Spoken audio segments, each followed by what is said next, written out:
Brief.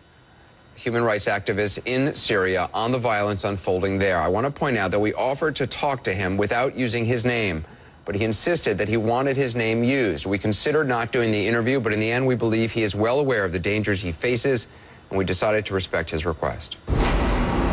We saw today Syrian authorities arrested a prominent rights activist, and yet you want us not only to talk to you, but you want us to use your name. Why do you want us to use your name? Why is that so important? Well, it is important. The high wall of fear in Syria is falling. People and Syrian people who are living in the exile, Syrian people who are living abroad, who are calling Arab networks, TVs, and hiding their names and disguising their voices should stop it now. People are dying right now in Daraa. We have been living in this country for 50 years under emergency law. This element of fear has to be broken. What is the situation on the ground there? Well, in Daraa, Daraa has been in blackout. There is no landlines working. Mobile phones are not working. There is no electricity at the moment.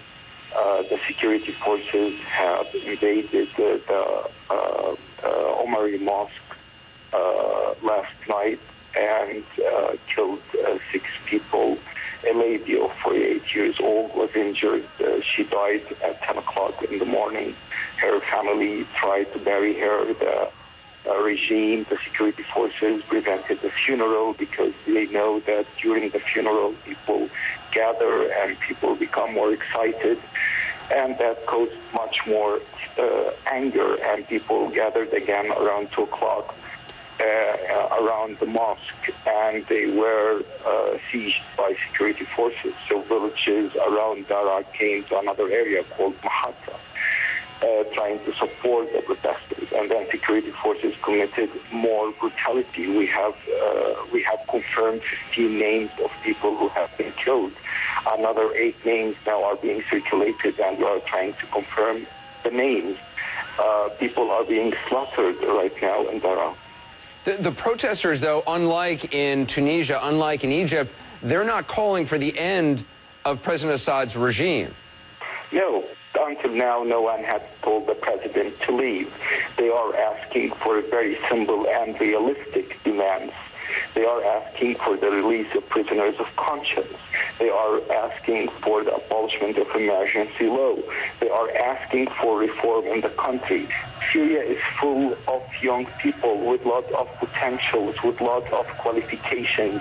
They have to be given the chance to prove themselves and to build the country. This is not the way that President Assad should be managing this. He has to start listening. It's the time to start listening and acting. He can't afford any more promises. That the reform should have started 11 years ago, not now. This man has to start listening to the demands of his people now.